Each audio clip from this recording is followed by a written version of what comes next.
Alors ça y est, nous sommes prêts pour cette rencontre avec Claudio Maccone, qui est un astronome italien qui a travaillé sur le programme SETI et qui est directeur scientifique et technique du programme d'exploration spatiale au sein de l'Académie internationale d'astronautique. Il a obtenu en 2002 le prix Giordano Bruno, remis par la SETI, la Search for Extraterrestrial Intelligence. Alors c'est un prix pour ses efforts pour établir un observatoire sur la face cachée de la Lune. Alors prix prestigieux, Giordano Bruno, vous savez, il a été brûlé en 1601 pour avoir prêché des choses qui étaient à l'époque, disons, pas tout à fait dans l'orthodoxie catholique standard. Alors j'espère que, voilà, restez avec nous, monsieur Maccone. Et il est aussi, il est évidemment membre du comité SETI, du membre permanent depuis 2012, il dirige une partie du comité SETI. Il a écrit un certain nombre de livres, qui sont des livres plutôt en anglais, des livres, disons, techniques, mais qui peuvent intéresser les plus aguerris d'entre vous en sciences et puis en anglais simultanément, dont l'un qui s'appelle Deep Space Flight and Communications, donc le voyage dans l'espace profond et les communications dans l'espace profond, parce qu'on verra que précisément c'est pas si simple de voyager dans l'espace, mais c'est pas si simple non plus de communiquer à très grande distance. Et puis il a publié récemment en 2012 un livre qui s'appelle Mathematical SETI, donc là vous comprenez que ça va être un peu une ambiance technique, et qui est un livre en fait sur l'enseignement, livre technique chez Springer aussi, le même éditeur que le précédent, un livre sur l'enseignement et sur les sciences finalement du programme SETI. Donc merci infiniment de venir nous honorer de votre présence aux Utopiales. Alors on va commencer par parler évidemment du programme de recherche d'une intelligence extraterrestre, vous qui y avez contribué, vous qui participez encore. Est-ce que d'abord vous pourriez nous brosser quand même, pour ceux qui ignoraient ce qu'est ce programme, ou en tout cas ignoraient ses développements et son histoire, nous brosser une histoire courte du programme SETI. Merci. Alors, avant tout, merci à l'organisation pour m'avoir invité ici. Je voudrais avant tout m'excuser, mon français n'est pas parfait, parce que je n'ai pas malheureusement pu le pratiquer suffisamment. Aujourd'hui, il faut parler anglais quelquefois.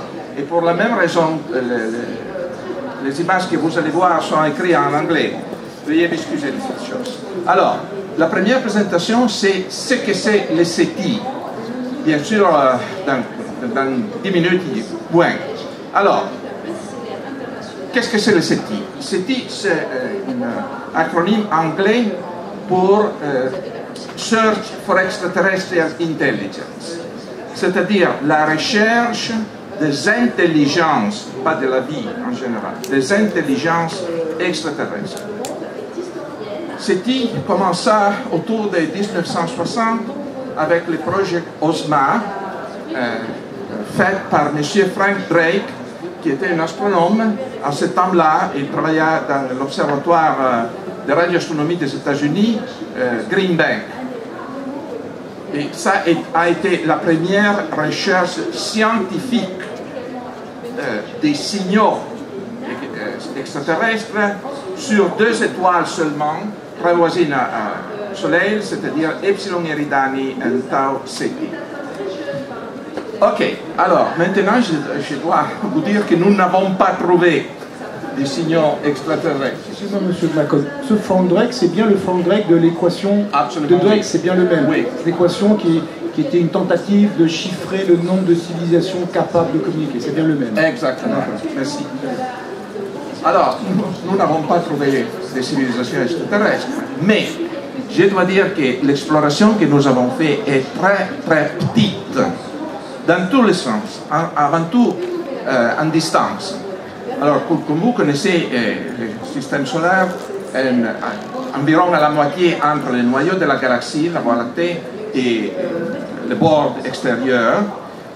Les nombres sont environ de 25 000 années-lumière entre le Soleil et le noyau de la galaxie, et 25 000 années-lumière à l'autre côté. Je dis années-lumière, mais vous voyez là que les recherches SETI ont reçu au moins 300 années-lumière en distance. Alors cette distance est très petite par rapport à la grandeur de la galaxie.